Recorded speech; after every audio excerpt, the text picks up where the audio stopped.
ఆంధ్ర యూనివర్సిటీలో ర్యాగింగ్ కలకలం రేపుతోంది. అసభ్యకర డ్యాన్సులు చేయాలంటూ జూనియర్ విద్యార్థులను సీనియర్స్ వేధించారు.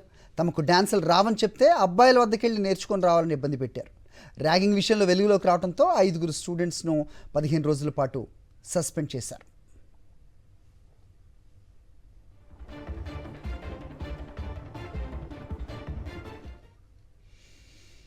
మా కరెస్పాండెంట్ నరేష్ని అడిగి మరిన్ని వివరాలు తెలుసుకుందాం. నరేష్, చెప్పండి, ర్యాగింగ్ పెనుభూతం ఎంత అరికట్టాలన్నా అవ్వని పరిస్థితి చూస్తున్నాం. సో ప్రస్తుతం ఆంధ్ర యూనివర్సిటీలో సేమ్ ఈ ర్యాగింగ్ కలకలం రేపుతోంది.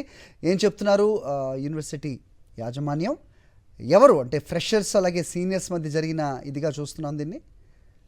బాధితులు ఎవరైనా మాట్లాడారా మీతో? అప్డేట్ చెప్పండి.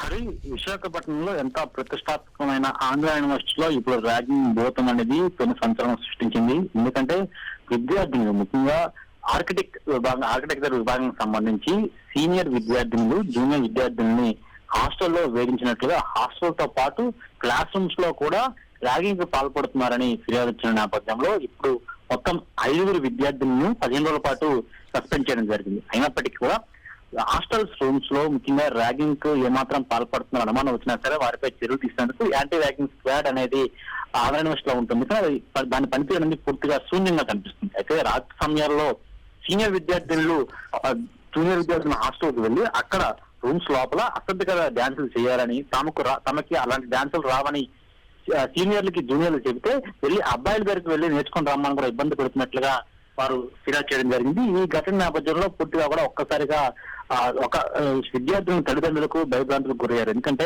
తమ పిల్లల్ని చదువు కోసం యూనివర్సిటీ పంపిస్తే వారిని అందరిని నమ్మి అక్కడ యూనివర్సిటీ హాస్టల్స్ లో ఉంచితే ఈ విధంగా జరగడంతో చాలా ఇబ్బంది పడుతున్నామో విద్యార్థులు తల్లిదండ్రులు చెప్తున్నారు. దీనిపై ఇంకా చాలా తుతు మంత్రంగా ఒక 5 రోజులు పార్టిసిపేట్ చేస్తే ఏమాత్రం భయం ఉంటుంది, ఖచ్చితంగా కఠిన చర్యలు తీసుకుంటేనే వాటిలో మార్పులు వస్తాయని కూడా డిమాండ్ చేస్తున్నారు. పూర్తిగా ఇప్పుడు మాత్రం ఈ అసభ్యకర డ్యాన్సులు, అదేవిధంగా ఇంకా శృతి మించి ర్యాగింగ్ కూడా జరుగుతున్నట్టు తెలుస్తుంది. ఇప్పటికే యూనివర్సిటీ సిబ్బంది మాత్రం వీటి వివరాలను కూడా పూర్తిగా గోప్యంగా ఉంచి ఇటువంటి విషయాలను బయటకు రాకుండా జాగ్రత్త పడుతున్నారు. అయితే ఏమాత్రం కేవలం ఆర్కిటెక్చర్ విభాగమైన ఒక పూర్తి అనేక విభాగాలు ఈ విధంగా ర్యాగింగ్ కి పాల్పడుతున్న అంశంపై తెలియాల్సింది. కానీ ఆ ర్యాగింగ్ కి పాల్పడిన వారిపై కఠిన చర్యలు ఉంటేనే వారిలో మిగిలిన వారిలో మార్పు వస్తుందని కూడా మిగిలిన ఎవరైతే బాధితున్నారో వారి చిత్ర కనిపిస్తుంది. ఓకే నరేష్.